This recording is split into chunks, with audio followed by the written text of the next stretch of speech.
You know, the nightmare story is one of my favorite segments because I get to learn from other people's mistakes. I've surely made enough nightmare stories for myself to learn from.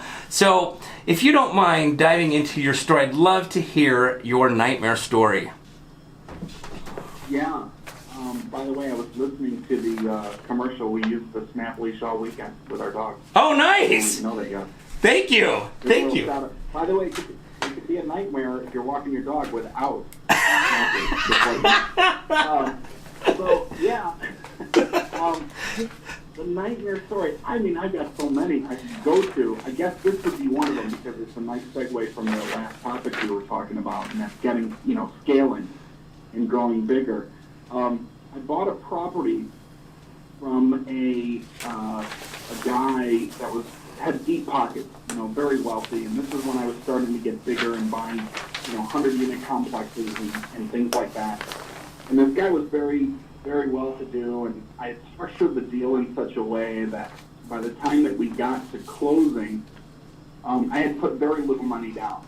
This is years after I got started, and I started to hone my skills and using different techniques where I could lower the amount of down payment. And I remember going to the closing table in outside of Indianapolis, and it was a 6-foot table, but it seemed like 12 or 16 feet long because this guy had deep pockets. He had an assistant with him. He had their attorneys with him, and I'm just this little real estate investor down on the other end.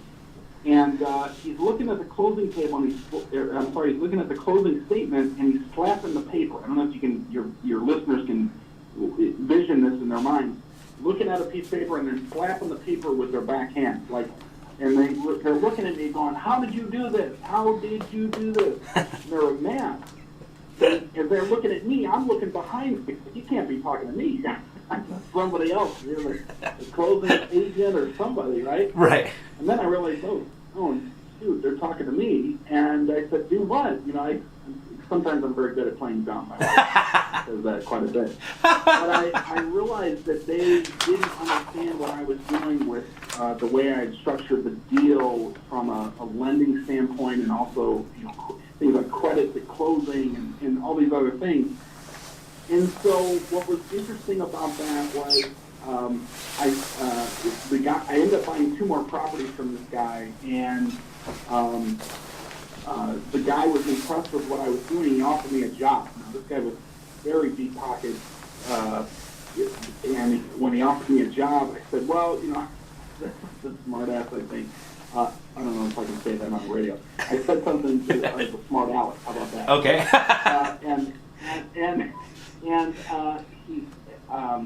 I said, I can't come work for you, but I can mentor you. And when I said that, I knew I shouldn't have said that.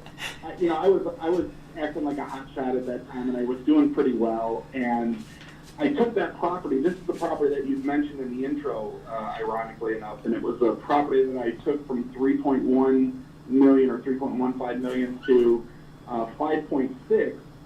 And what I did was I used a technique, and I teach this technique, but it's something called divide and conquer. And it's a way that you can change the value of a property by changing the way that a lender and an appraiser and a surveyor is going to look at the property. And you can change the price point very aggressively in most markets. Not in every market, but in most markets. And so when I did that, I took that, that is a gain of about $2.5 million, a lot of money. And so I took that originally as I refied the property. I didn't sell the property, but I refied the property. Awesome. And when I refied the property, what I didn't realize is I took that refied money that I got from my refinance, and I went out and bought more properties with it. A lot of properties. Okay. And what I realized was when I went to sell that property a couple of years later, I had this gain that I wasn't thinking about. And, this is where the nightmare begins. I wasn't thinking because I had other properties, and I was doing the same thing with them. We call it priming the pump. That's the technique we nickname it here in our offices. But so I was buying other properties, and when I sold this, $5.6 million property, then my gain is realized, right? You don't pay taxes on loan proceeds from the refinance. You pay taxes when the gain is realized, like a sale, for instance. Right. And so we sold the property. I figure I'm doing great. I exit out of that, and then comes tax season. And it's tax season, for some reason, I always do extensions because we got a lot of things going on with real estate and businesses and things. So, it's not that we're waiting till the 11th hour, but we kind of are, between everything that's going on. And on not the 11th hour, but, 10 hours and 58 minutes, my accountant is telling me what I'm owing for taxes. Oh. And to my shock, it was a whopping bill, $500,000, actually over $500,000. Whew. And when you're not expecting a $500,000 check to be written, that becomes a nightmare, right? Absolutely. To a nightmare, and I'm like, what? It's never me, right? Yeah. You're always questioning other people. It's like, my accountant's name is Lynn. I'm like, Lynn, well, what's going on? Are you okay? What's going on? Because in my mind, I think, every year I have an idea of what I'm going to pay in taxes. Even though, real estate and being an entrepreneur, that's such wonderful tax write-offs. I'm pretty much paying every year, which is, in my mind, I think that's a good thing. I'm trying to take all the advantages I can within reason without, causing any red flags. Right. So I'm paying, and I have an idea of what I'm paying, so I have that set aside.